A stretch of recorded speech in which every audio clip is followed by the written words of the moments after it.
பிரியமானவர்களே, அன்பர் இயேசுவின் நாமத்தில் வாழ்த்துக்கள். புதிய மாதத்திற்குள்ளாய் நாம் கடந்து வருகிறோம் அல்லவா?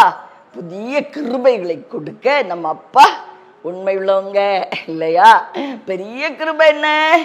அவருடைய வசனத்தை வாக்குத்தத்தமாய் நம்முடைய கரத்திலே, நம்முடைய வாழ்க்கையில அவர் கொடுக்கிறார். பாருங்கள், எவ்வளோ பெரிய ஆச்சரியமான கிருபை.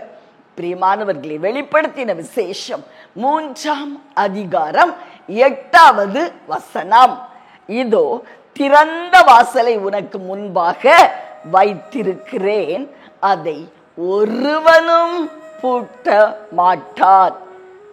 இதோ திறந்த வாசலை உனக்கு முன்பாக வைத்திருக்கிறேன், அதை ஒருவனும் பூட்ட மாட்டான்.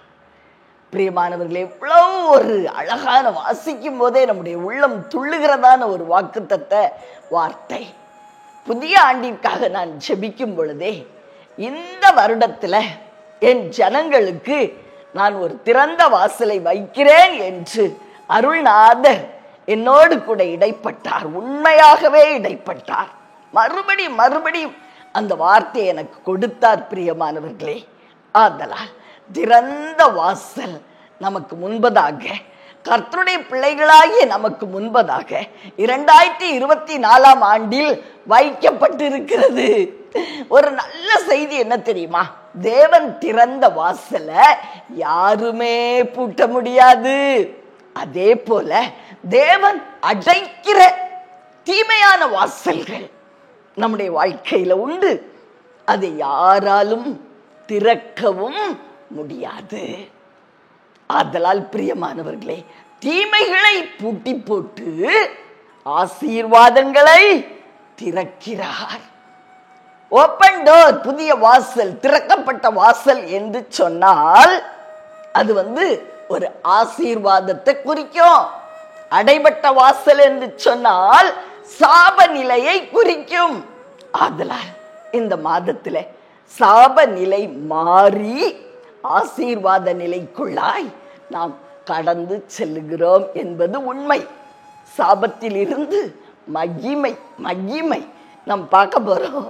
பிரியமானவர்களே, இந்த வாசல்கள் நிறைய தடைபட்ட வாசல்கள் நம்முடைய வாழ்க்கையிலே உண்டு. முதலாவது stagnation, the door of stagnation, தேக்க நிலை அப்படிங்கிற அந்த வாசலுக்குள்ள நம்ம அடைபட்டு கிடக்கலாம். அல்லது ஒருவேளை ஃபெயிலியர்ஸ், தோல்விகள் அப்படிங்கிற வாசலுக்குள்ள நம்ம அடைபட்டு கிடக்கலாம்.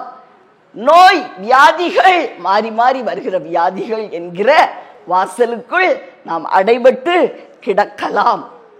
கடன் அப்படிங்கிற வாசலுக்குள்ள நாம் அடைபட்டு கிடக்கலாம். பிரியமானவர்களே, ஆனால் கர்த்தருடைய ஆவியானவர் ஒரு புதிய வாசலை நமக்காக திறக்க விரும்புகிறார். புதிய வாசலை திறந்தா புதிய வழியும் உண்டாகும் இல்லையா? ஆமென். அது ஆசீர்வாதமான வழி. என திறக்கிறவர் யார்?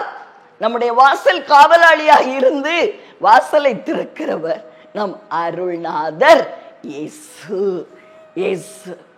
ஆபிரகாம் என்று நம்முடைய தகப்பன் இல்லையா? நம்முடைய தகப்பனாகிய ஆபிரகாம், அவருடைய வாழ்க்கையிலே ஊர் அப்படிங்கிற கல்தேயர் பட்டணத்திலே அவர் விக்கிரகங்களை செய்து விற்கிற ஒரு குடும்பத்திலே பிறந்தார். சாபமான ஒரு நிலைமை. அதை மாற்றி ஒரு புதிய வாசல், புதிய வழியை தேவனாகிய கர்த்தர் அவருடைய வாழ்க்கையிலே திறந்தார். என்ன வாசல்? கானானின் வாசல். அது மாத்திரமல்ல, ஆபிரகாம் பொன்னும் வெள்ளியும் உடைய சீமானாய் இருந்தார். தேவன் திறந்த புதிய வாசலுக்குள் பிரவேசித்து அவர் சீமானாய் இருந்தாரா? மாத்திரமல்ல, தேவனாகிய கர்த்தருடைய சிநேகிதன் என்று அழைக்கப்பட்டார். புதிய வாசல், தேவன் திறக்கிற வாசல், அது ஆசீர்வாத வாசல். பிரியமானவர்களே, ஆபிரகாம் அப்படியாய் சாபத்தில் இருந்து ஆசீர்வாதத்திற்குள் எடுத்து செல்லப்பட்டார். நம்முடைய அருள்நாதர் இயேசுவும் கூட கல்வாரி சிலுவையிலே நமக்காக ஒரு புதிய வாசலை திறந்தார் என்று கலாத்தியர் 3ஆம் அதிகாரம் 13ஆம் வசனம் சொல்லுகிறது. மரத்துல அவர் சாபமானாராம். நமக்காக அவர் சாபமானாராம். நாம தான் சாபமாய் தொங்க வேண்டியவர்கள். ஆனா அவரு மரத்துல சாபமாய் தொங்கி நமக்கு சாபத்தில் இருந்து ஆசீர்வாதம் அல்லது மகிமை அப்படிங்கிற ஒரு வாழ்வை உண்டாக்கினார். பிரியமானவர்களே, ஆதலால் தேவன் திறக்கிற அந்த ஆசீர்வாத வாசல் அது நமக்கு வாழ்வை உண்டு பண்ணும், வாழ்வை உண்டு பண்ணும். பிரியமானவர்களே, சங்கீதம் 24:7 சொல்லுகிறது, வாசல்களை உங்கள் தலைகளை உயர்த்துங்கள், அநாதி கதவுகளை உயருங்கள், மகிமையின் ராஜா உட்பிரவேசிப்பார். அவ்வளவுதான். என்ன சொல்லப்பட்டிருக்கிறது? அநாதி கதவுகள். அநாதி கதவுகள் பாருங்க. அநாதி கதவுகள்னா ஏன்ஷியன்ட் டோர்ஸ், ரொம்ப ரொம்ப காலமா பூட்டப்பட்ட கதவுகள் எல்லாம் தேவனாகிய கர்த்தர் நம்முடைய வாசல் காவலாளி போல நம்முடைய வாழ்க்கையிலே காணப்பட்டு அவர் திறந்து விடும் பொழுது அநேக நன்மைகள் நமக்கு உண்டாகும். பிரியமானவர்களே, ஆனா இந்த கதவு திறக்கப்படுறதுக்கு தேவன் குறித்த ஒரு time, there is a time for everything. அவர் நம்முடைய வாழ்க்கையில புதிய வாசல்களை, ஆசீர்வாத கதவுகளை திறக்கிறதும் ஒரு சரியாய் குறிப்பிடப்பட்ட டைம்ல தான். அந்த டைம் வந்துவிட்டது. இந்த மாதமே நாம் இந்த புதிய வாசலுக்குள் பிரவேசிக்க போகிறோம். தேவன் திறந்த இந்த வாசலை யாரால அடைக்க முடியாது அப்படின்னு சொல்லி நிச்சயித்துக் கொள்ளுங்கள். பிரியமானவர்களே, எப்படிலாம் நம்முடைய மூதாதையர்களுடைய வாழ்க்கையிலே வாசல்கள் திறக்கப்பட்டது அப்படின்னு சொல்லி 4 காரியங்களை நாம் பார்க்க போகிறோம். முதலாவது, இஸ்ரவேல் ஜனங்கள் எகிப்துல அடிமையா இருக்கிறாங்க. அங்கிருந்து என்ன செய்தாங்க? ஜெபம்லாம் பண்ணி முடிச்சிட்டாங்க. கடைசியில ஜெபம் கூட அவங்களுக்கு சத்துவம் இல்லை. கூக்குரலிட்டார்களா? ஒரே பெருமூச்சு பெருமூச்சு. சில வேளைகளிலே எனக்கும் கூட அழுறதுக்கு கூட சக்தி இல்லை அப்படிங்கிற ஒரு சூழ்நிலை உண்டாகும்.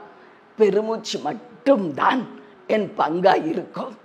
பிரியமானவர்களே, அப்படித்தான் இஸ்ரவேல் ஜனங்கள் பெருமூச்சு விட்டு தேவனை நோக்கி பார்த்தார்கள் என்று யாத்ராகமம் 2 23, 24, 25 சொல்லுகிறது. இஸ்ரவேல் புத்திரர் அடிமைத்தனத்தினால் தவித்து முறையிட்டு கொண்டிருந்தார்கள். அவர்கள் அடிமைத்தனத்தில் இருந்து முறையிடும் சத்தம் தேவ சந்நிதியில் எட்டினது. தேவன் அவர்கள் பெருமூச்சை கேட்டு தாம் ஆபிரகாமோடும் ஈசாக்கோடும் யாக்கோபோடும் செய்த உடன்படிக்கையை நினைவு கூர்ந்தார். தேவன் இஸ்ரவேல் புத்திரரை கண் நோக்கினார். தேவன் அவர்களை நினைத்தருளினார். பிரியமானவர்களே, பெருமூச்சின் சத்தத்தை கேட்கிற தெய்வம். பெருமூச்சு வார்த்தை வராத பொழுதுதான் பெருமூச்சு வரும். அது உச்சக்கட்டமான தவிப்பின் நிலைமை. அது அந்த நிலைமையில அவர்களை கண்ணோக்கி பார்த்தாராம். அவருடைய கண்கள் அவங்க மேல உட்கார்ந்துச்சு. ஆமென். அவர்களுடைய விண்ணப்பத்தை கேட்டு அவர்களை நினைத்தருளினார். நினைத்தருளினார். அது நிமித்தம் என்ன நடந்தது? சரியான வேளையில 430 வருடங்களுக்கு பின்பு சிறையிருப்பு அப்படிங்கிற அந்த கதவை, அடிமைத்தனம் அப்படிங்கிற அந்த கதவை தேவன் திறந்தார். எகிப்தின் அடிமைத்தனத்தில் இருந்து அவங்க வெளியே கொண்டு வரப்பட்டார்கள். பிரியமானவர்களே, நம்முடைய வாழ்க்கையிலும் கூட அநேக ஆண்டுகள் அநாதி கதவுகள் என்று சொல்லப்பட்டிருக்கிறதே பூட்டப்பட்டு கிடக்குதா? கவலைப்படாதீங்க. எத்தனை வருஷம் ஆயிடுச்சு? 15 வருஷமா, 20 வருஷம், 25 வருடம், 49 வயசாயிடுச்சு, கல்யாணம் ஆகல. பிரியமானவர்களே, அநாதி கதவுகள் திறக்கப்படுகிற மாசம் இது. நிச்சயமாய் ஒரு புதிய வாசலை, புத்தம்புது ஆசீர்வாத வாசலை ரொம்ப நாள் அடைபட்டு நீங்க அழுது அழுது இப்ப அழக்கூட சக்தி இல்லாம பெருமூச்சு விட்டுட்டு இருக்கீங்கல்ல, தேவன் உங்களுடைய பெருமூச்சின் சத்தத்தை கேட்டு ஒரு புதிய வாசலை திறப்பதாய் வாக்கு கொடுக்கிறார். அது ஆசீர்வாத வாசல். திருமண வாழ்க்கை உண்டாகும், புத்தம்புது வேலைகள் உருவாகும். பிரியமானவர்களே, இந்த நல்ல வாசல் வழியாய் நாம் சந்தோஷமாய் பிரவேசிப்போம். ஐயோ இது எப்படியோ, இந்த வேலை எப்படியோ, இந்த வாழ்க்கை எப்படியோ, கலங்காதீங்க. தேவன் திறந்த வாசல் ஆசீர்வாதமா இருக்கும். அதை யாரும் பூட்ட முடியாதுங்க. அடுத்து பாருங்கள், ஒரு தேவ மனுஷன் தன்னுடைய விசுவாசத்தினால் ஒரு அழகான வாசலை திறக்க பெற்றுக்கொண்டார். அவர் யார்? அவர்தான் யோசுவா. யோசுவா ஒரு பெரிய விசுவாச வீரன். என்ன நடந்தது அவருடைய வாழ்க்கையிலே? பிரியமானவர்களே, எண்ணாகமம் 14ஆம் அதிகாரத்துல இஸ்ரவேலின் 12 கோத்திர பிரபுக்களும் கானான்கிற வாக்கு பண்ணப்பட்ட தேசத்தை சுற்றி பார்த்துட்டு வரும்படி மோசேயால் அனுப்பப்படுகிறார்கள். அப்ப என்ன நடக்கு? அதை வாசிச்சு பார்த்தா நமக்கு ஒரு காரியம் புரியும். யோசுவாவின் விசுவாசம். பிரியமானவர்களே, எண்ணாகமம் 14ஆம் அதிகாரம் 1, 2, 3 வசனங்கள். அப்பொழுது சபையார் எல்லாரும் கூக்குரலிட்டு புலம்பினார்கள். ஜனங்கள் அன்று ரா முழுவதும் அழுது கொண்டிருந்தார்கள். இஸ்ரவேல் புத்திரர் எல்லாரும் மோசேக்கும் ஆரோனுக்கும் விரோதமாக முறுமுறுத்தார்கள். சபையார் எல்லாரும் அவர்களை நோக்கி, எகிப்து தேசத்திலே செத்து போனோமானால் நலமாயிருக்கும், இந்த வனாந்தரத்திலே நாங்கள் செத்தாலும் நலம், நாங்கள் பட்டயத்தால் மடியும் படிக்கும், எங்கள் பெண்ஜாதிகளும் பிள்ளைகளும் கொள்ளையாகும் படிக்கும் கர்த்தர் எங்களை இந்த தேசத்துக்கு கொண்டு வந்தது என்ன? எகிப்துக்கு திரும்பி போகிறதே எங்களுக்கு உத்தமம் அல்லவோ என்றார்கள். யார் சொன்னா? எதுக்கு அழுதாங்க? தேவனுடைய வார்த்தை சொல்லுது, கானான்கிற அழகான தேசத்தை நான் உங்களுக்கு கொடுப்பேன், அதை சுதந்திரிச்சுக்கோங்க. ஆனா இஸ்ரவேல் ஜனங்கள் அழுதாங்களா முழுவதும்? ஏன்? நம்ம கூட சில நேரம் அப்படிதான் அழுறோம். துர்ச்செய்தியை கேட்டு எல்லாரும் தவறா பேசுவாங்க. அதெல்லாம் நடக்காது, அதெல்லாம் கிடைக்காது. பிசாசு அவங்க காதுல அப்படி பேசியிருப்பான். பிரியமானவர்களே, தேவன் சொன்ன வாக்கு நிறைவேறும், நிறைவேறும். கண்ணுக்கு முன்னாடி பார்க்கறதெல்லாம் தப்பு தப்பா தெரியலாம். ராட்சதர்கள் அங்கு இருக்காங்க அப்படின்னு சொல்லி இஸ்ரவேல் ஜனங்களுக்கு செய்தி கொடுக்கப்பட்டிருக்கலாம். ஆனா அவங்க எல்லாம் அழுதாங்க. ஆனா யோசுவாவும் காலேபும் தேவனுடைய வார்த்தையை மட்டும் தான் நம்பி நின்றார்கள். அவங்க அழல, அவங்க தைரியமா இருந்தாங்க. அவங்க என்ன சொல்றாங்க பாருங்க, 7வது வசனம். இஸ்ரவேல் புத்திரரின் சமஸ்த சபையையும் நோக்கி, நாங்கள் போய் சுற்றி பார்த்து சோதித்த தேசம் மகா நல்ல தேசம். இஸ்ரவேல் ஜனங்கள்லாம் கூக்குரலிட்டு அழும் பொழுது இவங்க சொல்றாங்க, யோசுவாவும் காலேபும், தேவன் கொடுத்த தேசம் நல்ல தேசம், கர்த்தருக்கு விரோதமாக மாத்திரம் கலகம் பண்ணாதிருங்கள், அந்த தேசத்தின் ஜனங்களுக்கு நீங்கள் பயப்பட வேண்டியதில்லை, அவர்கள் நமக்கு இரையாவார்கள், அவர்களை காத்த நிழல் அவர்களை விட்டு விலகி போயிற்று, கர்த்தர் நம்மோடே இருக்கிறார், அவர்களுக்கு பயப்பட வேண்டியது இல்லை என்றார்கள். எவ்வளவு அழகாய் சொல்றாங்க பாத்தீங்களா? எனக்கு அதை வாசிக்கும் போது ஒரே சந்தோஷம். எவ்வளவு ஒரு அருமையான தேவ மனிதன். இப்படியாய் தேவனுடைய வார்த்தையை மட்டும் நம்பி சூழ்நிலையை பார்த்து பயப்படாம எவ்வளவு அழகாய் விசுவாச அறிக்கையிடுகிறார். எல்லாரும் அங்கு ராட்சதர்கள் இருக்காங்க, அவங்க எங்களை சாப்பிட்டுருவாங்க, நாங்க அவங்க முன்னாடி வெட்டுக்கிளி போல இருக்கிறோம், இப்படியெல்லாம் புலம்பிக் கொண்டு இருக்கிற வேளையில யோசுவாவும் காலேபும் என்ன அழகா சொல்றாங்க, நாங்க அவங்களுக்கு இரையாக மாட்டோம், அவங்க தான் எங்களுக்கு இரையாவாங்க, கர்த்தர் எங்களோட இருக்கிறார். இந்த கானான் எங்களுக்கு தான். பிரியமானவர்களே, கர்த்தர் எங்க மேல பிரியமா இருக்கிறார். இந்த தேசத்தை எங்களுக்கு கொடுப்பார். அவ்வளவுதான். அவர் எங்கள் மேல் பிரியமா இருந்தால் இந்த தேசத்தை நிச்சயமா எங்களுக்கு கொடுப்பார். அவருடைய வார்த்தை எங்களுக்கு இருக்கு. அவருடைய வார்த்தை இருக்கிறது. இது எவ்வளவு ஒரு அழகான ஒரு பாசிட்டிவ் கன்ஃபெஷன், ஒரு நேர்மறையான அறிக்கை. எவ்வளவு உறுதியா சொல்றாங்க பாத்தீங்களா? தேவனுடைய உள்ளம் மகிழ்ந்தது. பிரியமானவர்களே, நடந்தது என்னவாம்? இஸ்ரவேல் ஜனங்கள் முறையிட்டு சும்மா உட்கார்ந்து ராத்திரி எல்லாம் ஒரு காரணமே இல்லாம அழுதுட்டு இருந்தாங்க பாத்தீங்களா? யாரோ சொன்ன துர்செய்தியை நம்பி, தேவன் சொன்ன வார்த்தையை நம்பல, யாரோ துர்செய்தி சொல்லிட்டாங்க, அதை நம்பி அழுதாங்களாம். நம்ம அப்படித்தானே செய்வோம். பிரியமானவர்களே, அவங்க கானானுக்குள்ள பிரவேசிக்க முடியாதுன்னு தேவன் சொல்லிட்டாங்க.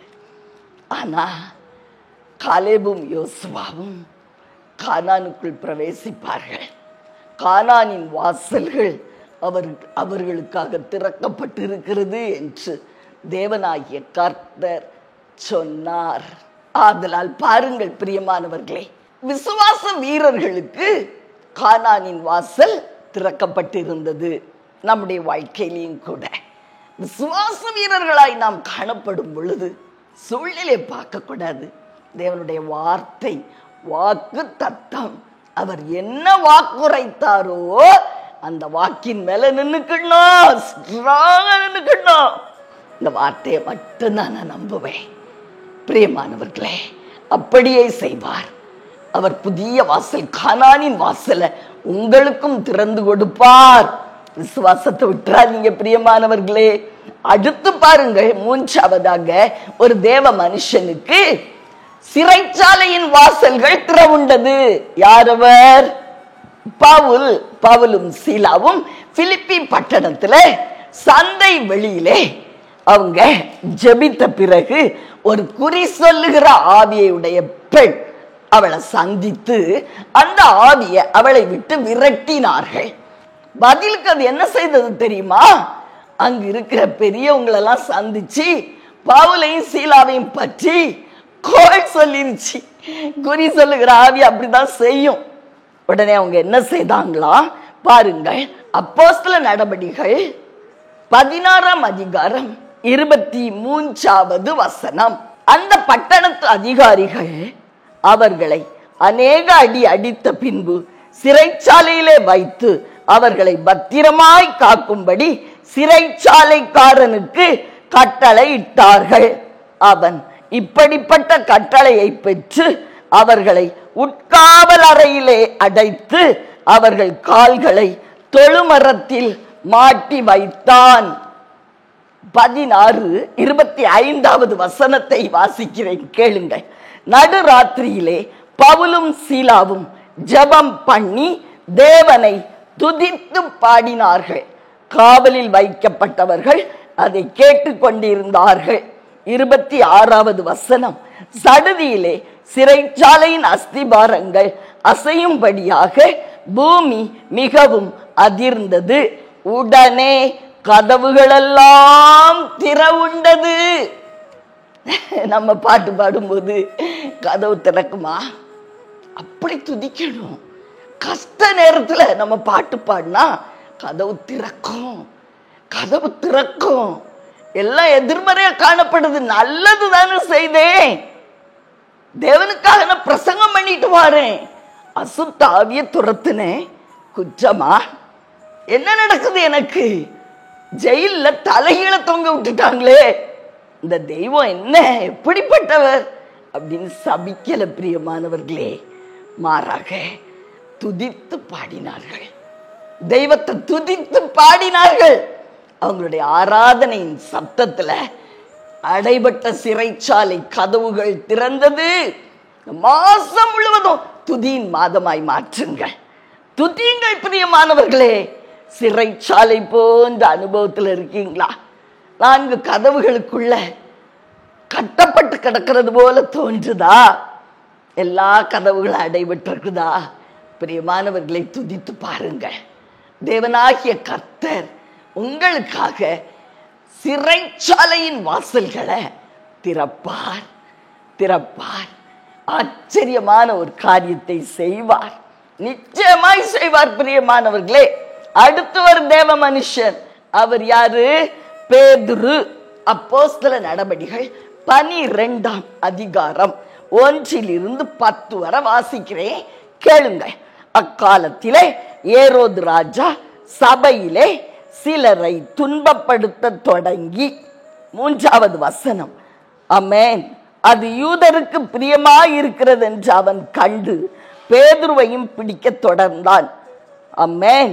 அவனை பிடித்து சிறைச்சாலையிலே வைத்து பஸ்கா பண்டிகைக்கு பின்பு ஜனங்களுக்கு முன்பாக அவனை வெளியே கொண்டு வரலாம் என்று எண்ணி அவனை காக்கும்படி வகுப்புக்கு 4 போர் சேவகராக ஏற்படுத்திய 4 வகுப்புகளின் வசமாக ஒப்புவித்தான்.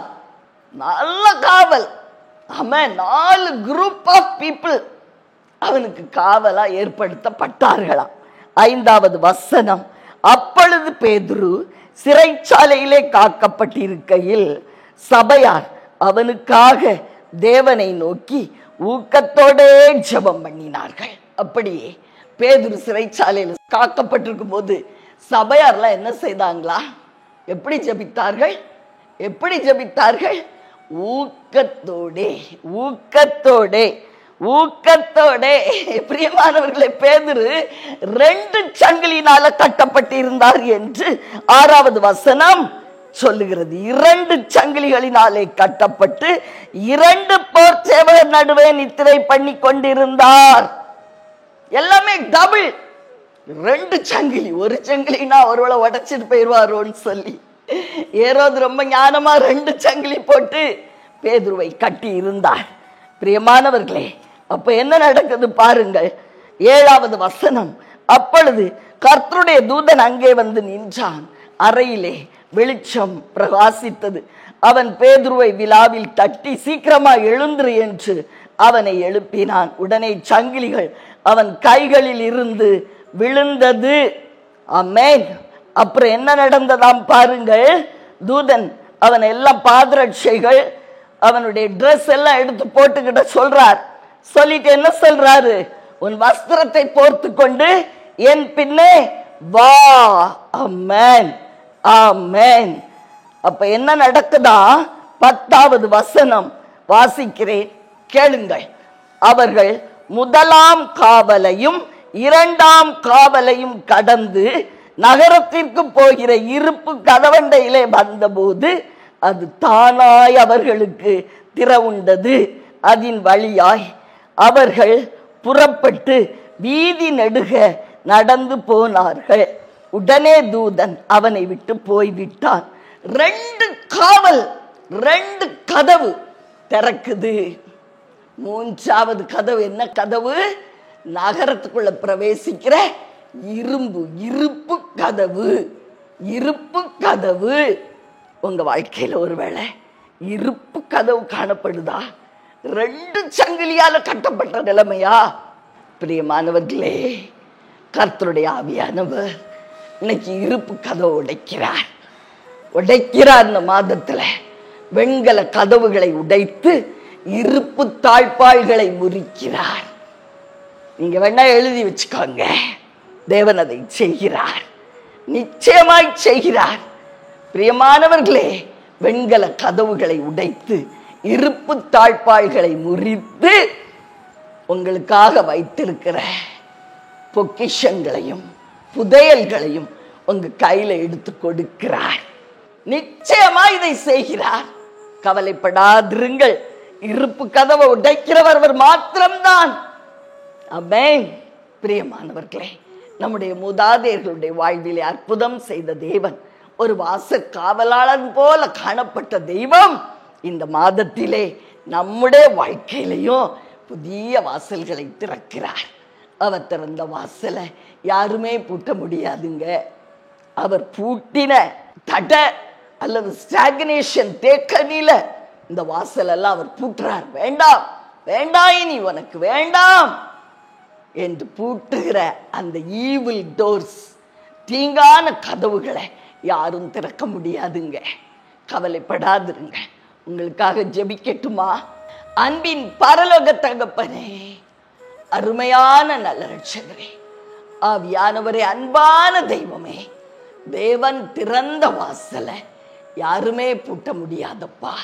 ஐயா, மரத்திலே சாபமாகி சாபங்கிற வாசலை அடைச்சு போட்டு ஆசீர்வாத வாசல்களை எங்களுக்காக திறந்த பரிகாரி அருள்நாதர் இயேசு எங்க மத்தியில இந்த மாசம் முழுவதும் எங்களோடு வாசம் பண்ணி ஒரு காவல்காரன் போல, வாசல் காவலாளி போல எங்களுடைய வாழ்க்கையிலே நீர் செயல்படுகிறீரப்பா. உமக்கு நன்றி. புத்தம் புது ஆசீர்வாத வாசல்கள் சாபாங்கிற நிலைமையில இருந்து மகிமை அப்படிங்கிற நிலைமைக்கு எடுத்து செல்றீங்களே, கோடானு கோடி நன்றி தகப்பனே, கோடானு கோடி நன்றி அப்பா.